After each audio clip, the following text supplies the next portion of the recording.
வணக்கம். இந்த பதிவில் நம்ம எப்படி ஜாவாவில் ஒரு கிளாஸ் கிரியேட் பண்ணி அதில் என்னென்ன காம்பனன்ட்ஸ்லாம் பயன்படுத்துறது அப்படிங்கிறத பார்க்கலாம். அந்த காம்பனன்ட்ஸ்லாம் எப்போ பயன்படுத்தணும் அப்படிங்கிறதையும் நம்ம தெளிவாக பார்க்கலாம். இப்போ நம்ம ஒரு சின்ன கிளாஸ் கிரியேட் பண்ணுவோம். முதல்ல அதிலிருந்து நம்ம ஒன்றொன்னா இதை ஆரம்பிக்கலாம். இப்போ எம்ப்ளாயி அப்படிங்கிற ஒரு கிளாஸ் நான் கிரியேட் பண்ண போகிறேன். ஒரு கிளாஸ் கிரியேட் பண்ண உடனே நீங்கள் முதல்ல பண்ண வேண்டிய வேலை, அதுக்கு ஒரு ஜாவா டாக் கமெண்ட் கொடுக்கணும். அதில் அந்த ப்ரோக்ராம் எதுக்கானது அப்படிங்கிறத கொடுக்கணும்.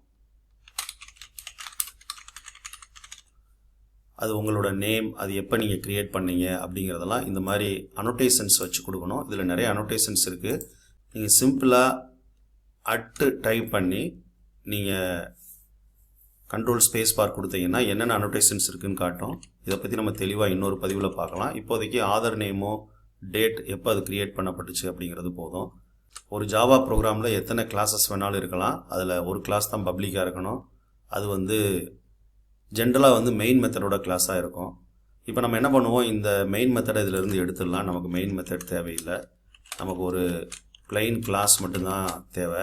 ஒரு கிளாஸ் க்ரியேட் பண்ணோன்னே நீங்கள் முதல்ல பண்ண வேண்டியது அந்த எம்ப்ளாயி அப்படிங்கிற ஒரு கிளாஸுக்கான ப்ராப்பர்ட்டிஸ் என்ன அப்படிங்கிறத நீங்கள் திங்க் பண்ணணும். இங்கே நம்ம 2 ப்ராப்பர்ட்டிஸ் எடுத்துக்கிடுவோம்.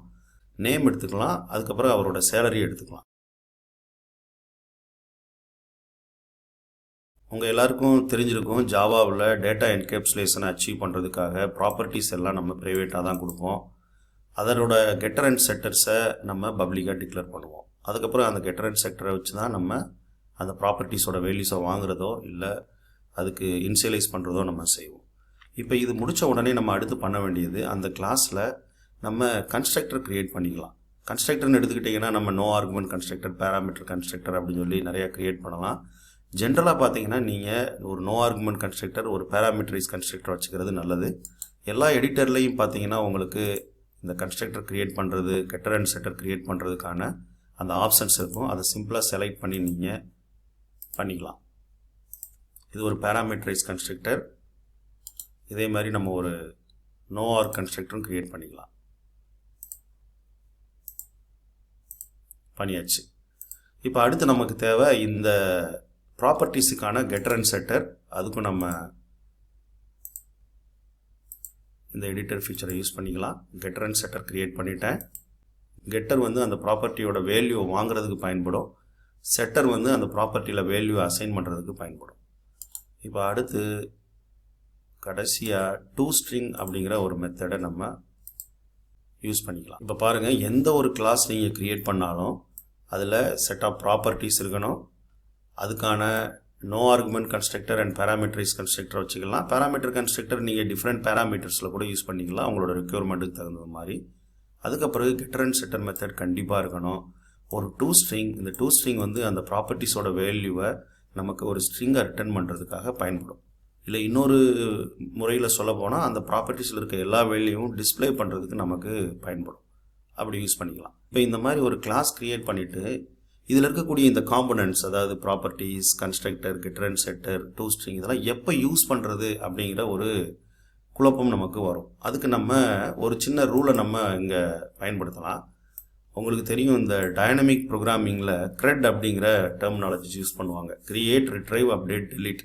ஜென்ரலாக பார்த்தீங்க அப்படின்னா எல்லா டேட்டாவும் வெப்லேருந்து வரும். அந்த வெப்லேருந்து வரக்கூடிய டேட்டாவை நம்ம எடுத்து பேக்கெண்டில் ஜாவா பிஸ்னஸ் லாஜிக்கை வச்சு ப்ராசஸ் பண்ணி டேட்டா பேஸில் ஸ்டோர் பண்ணுவோம். ஸோ அந்த மாதிரி நேரத்தில் நீங்கள் யோசிக்க வேண்டியது கிரியேட். நீங்கள் எதாவது ஒன்று க்ரியேட் பண்ணணும் அப்படின்னா எப்பயுமே பேராமீட்டரைஸ் கன்ஸ்ட்ரக்டர் யூஸ் பண்ணுறது நல்லது. அடுத்து நீங்கள் அப்டேட் பண்ணணும், க்ரியேட் பண்ணப்பட்ட ஒரு ஆப்ஜெக்டில் அதில் இருக்கக்கூடிய ப்ராப்பர்ட்டிஸ் அப்டேட் பண்ணணும் அப்படின்னா 1 or 2 அப்படின்னா செட்டர் மெத்தட்ஸ் யூஸ் பண்ணிக்கலாம். அதே மாதிரி அந்த ப்ராப்பர்ட்டிஸில் இருக்கக்கூடிய வேல்யூவை ரிட்ரைவ் பண்ணணும் அப்படின்னா, ஒரு வேல்யூவை ரிட்ரைவ் பண்ணணும்னா நீங்கள் கெட்டர் எடுக்கலாம். எல்லா வேல்யூஸும் உங்களுக்கு வேணும் அப்படின்னா toString யூஸ் பண்ணிக்கலாம். ஜென்ரலாக ஜாவாவில் இந்த டெலிட் அப்படிங்கிறது, ப்ராப்பர்ட்டிலேருந்து வேல்யூவை டெலிட் பண்ணுறது அல்லது ஹீப் மெமரியை டெலிட் பண்ணுறதுங்கிறத கார்பேஜ் கலெக்ஷன் தான் பார்க்கும். பட் எனிவே ஒரு ப்ராப்பர்ட்டியை நீங்கள் நல்லுன்னு செட் பண்ணிட்டீங்கன்னா அது டெலிட் அப்படின்னு சொல்லி நீங்கள் அஸ்யூம் பண்ணிக்கலாம். அப்போ இந்த 4 ரூல்ஸையும் நீங்கள் மைண்டில் வச்சுக்கிறணும். எப்போ எந்த மாதிரியான ஆப்ரேஷன்ஸ் நீங்கள் பண்ண போகிறீங்களோ அப்போ அதுக்கேற்றது மாதிரியான அந்த கிளாஸ் காம்பனன்ட்ஸை நீங்கள் யூஸ் பண்ணி பழகணும். இப்போ டெமோவுக்காக நம்ம என்ன பண்ணுவோம், இன்னொரு கிளாஸ் கிரியேட் பண்ணலாம். இதுக்கு பேர் எம்ப்ளாயி டெஸ்ட் டாட் ஜாவா. இப்போ இதில் எம்ப்ளாயிக்கான ஒரு ஆப்ஜெக்ட் கிரியேட் பண்ண போகிறேன். நான் ஏற்கனவே சொன்னது மாதிரி நீங்கள் எப்போ ஒரு ஆப்ஜெக்ட் கிரியேட் பண்ணுறீங்களோ அப்போ அதில் அந்த ப்ராப்பர்ட்டிஸ்க்கான வேல்யூவையும் பேராமீட்டரைஸ்ட் கன்ஸ்ட்ரக்டர் வழியாக அசைன் பண்ணுறது நல்லது. ஸோ எம்ப்ளாயி இப்போ வேல்யூ அசைன் பண்ணிட்டோம். இப்போ இந்த எம்ப்ளாயி ஆப்ஜெக்டில் இருக்கக்கூடிய எல்லாத்தையும் நான் டிஸ்பிளே பண்ணி பார்க்கணும் அப்படின்னா நம்மளோட ரூல் படி நீங்கள் toString யூஸ் பண்ணிக்கலாம். இப்போ இதை ரன் பண்ணி பார்த்தோம் அப்படின்னா நமக்கு அந்த ஆப்ஜெக்ட் ப்ராப்பர்ட்டிஸில் இருக்கக்கூடிய எல்லா வேல்யூஸும் கிடைச்சிடும். இல்லை எனக்கு வந்து ஒரு பர்டிகுலர் வேல்யூ தான் வேணும், சேலரி மட்டும் தான் வேணும் அப்படின்னா நீங்கள் என்ன பண்ணலாம், கெட்டர் மெத்தட் யூஸ் பண்ணிக்கலாம். இப்போ எனக்கு கெட் சேலரி அப்படிங்கிறத யூஸ் பண்ணால் இப்போ பார்த்தீங்க அப்படின்னா சேலரி மட்டும் தான் எனக்கு அவுட்புட்டாக கிடைக்கும். இப்போ பாருங்கள் சேலரி மட்டும் கிடைக்கும். இப்போ இந்த சேலரியை நான் மாடிஃபை பண்ணணும் அப்படின்னா அதுக்கு என்ன பண்ணலாம், எம்ப்ளாயி டாட் செட்டர் மெத்தட் யூஸ் பண்ணிக்கலாம். செட் சேலரி சும்மா ரேண்டமாக ஒரு வேல்யூ கொடுக்குறேன். இப்போ சேலரியை மாடிஃபை பண்ணியாச்சு. மறுபடியும் நான் இந்த வேல்யூஸ் எல்லாம் பிரிண்ட் பண்ணணும் அப்படின்னா toString யூஸ் பண்ணிக்கலாம். சேவ் பண்ணிடுவோம். பாருங்கள் மாடிஃபைடு சேலரியோட அந்த எம்ப்ளாயி டேட்டா வந்து பிரிண்ட் ஆகிருக்கு.